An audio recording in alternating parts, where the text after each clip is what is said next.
Bonjour tout le monde, dans cette vidéo nous allons étudier les politiques économiques conjoncturelles dans la zone euro. En clair, que peut faire un État dans la zone euro au niveau donc de ces politiques économiques conjoncturelles. Je vous rappelle qu'on a d'un côté la politique budgétaire, d'un autre côté la politique monétaire. Alors au sein de la zone euro, il faut savoir que la politique budgétaire est entre les mains de chaque État membre. Autrement dit, la France dispose de sa propre souveraineté au niveau budgétaire. Elle fait ce qu'elle veut. Enfin, presque.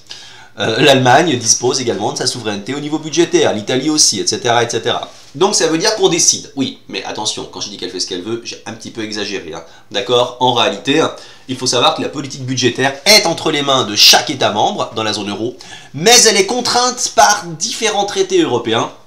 En clair, l'objectif, c'est d'éviter que les États fassent n'importe quoi. Hein. D'accord? Qui mettent par exemple en place des politiques budgétaires d'inspiration keynésienne, un peu trop importante, hein, autrement dit qui creuse beaucoup trop le déficit hein, pour bénéficier du multiplicateur keynésien, stimuler la demande effective, sortir d'équilibre de sous-emploi, bref, faut vraiment que les États fassent attention au niveau de leur déficit. Donc c'est pour ça que ont été mis en place en fait des traités européens afin d'obliger les États à faire attention au niveau budgétaire.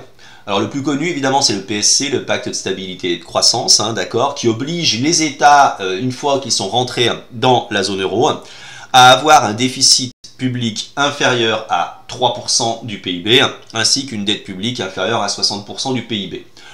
Bon, dans les faits, la dette publique inférieure à 60% du PIB, bon bah ça on a arrêté de regarder, parce que de toute façon, en France on a dépassé les 110-115%, hein, d'accord ? Non, c'est vrai que maintenant au niveau européen, on regarde plus les déficits publics. En fait, d'ailleurs, on se pose même la question, à savoir est-ce qu'il ne faudrait pas modifier la barre, hein, vu qu'on n'y arrive pas. Bref. Pourquoi effectivement on a mis en place ce fameux pacte de stabilité et de croissance? Tout d'abord, l'objectif est de limiter en fait les risques de passagers clandestins. Autrement dit, il faut éviter qu'une politique budgétaire un petit peu trop laxiste hein, dans un pays membre de la zone euro n'entraîne des pressions inflationnistes à la fois dans ce pays et potentiellement après, par effet évidemment de contagion, hein, parce que les pays de la zone euro, bah, ils échangent essentiellement entre eux au niveau commercial, hein, que ça touche tout le monde. Hein.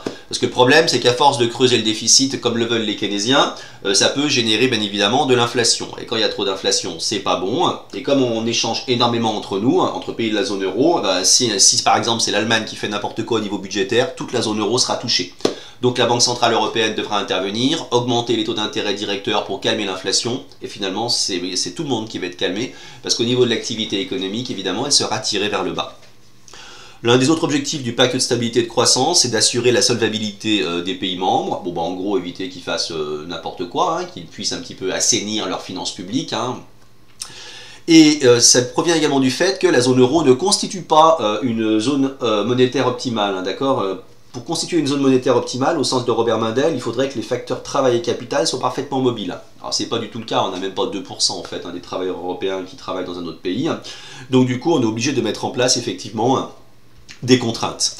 Alors on a également un autre traité, hein, le fameux TSCG, le traité de stabilité, convergence et gouvernance, hein, qui a décidé d'établir la règle d'or budgétaire, qui va accroître la discipline budgétaire en demandant en fait aux États membres donc dans la zone euro de maintenir leur déficit budgétaire structurel sous les 0,5% du PIB, avec des mécanismes automatiques de correction bien évidemment, hein, d'accord ? Alors le déficit budgétaire structurel, c'est tout simplement la part du déficit budgétaire qui n'est pas conjoncturel, autrement dit qui n'est pas dû à un contexte récessionniste temporaire. Voilà la définition officielle. Après, dans les faits, pour le calculer, c'est autre chose. Deuxième type de politique conjoncturelle qu'on peut mettre en place dans la zone euro, la politique monétaire. Attention, la politique monétaire est conduite de façon indépendante par la Banque Centrale Européenne. Donc elle n'appartient plus aux États de la zone euro, d'accord? Quand je dis aux États, ça veut dire aux banques centrales des États de la zone euro, si vous préférez, d'accord? C'est plus la Banque de France qui décide en fait de la politique monétaire de la France, c'est la Banque Centrale Européenne, tout simplement. L'objectif, c'est d'avoir une inflation d'environ 2%.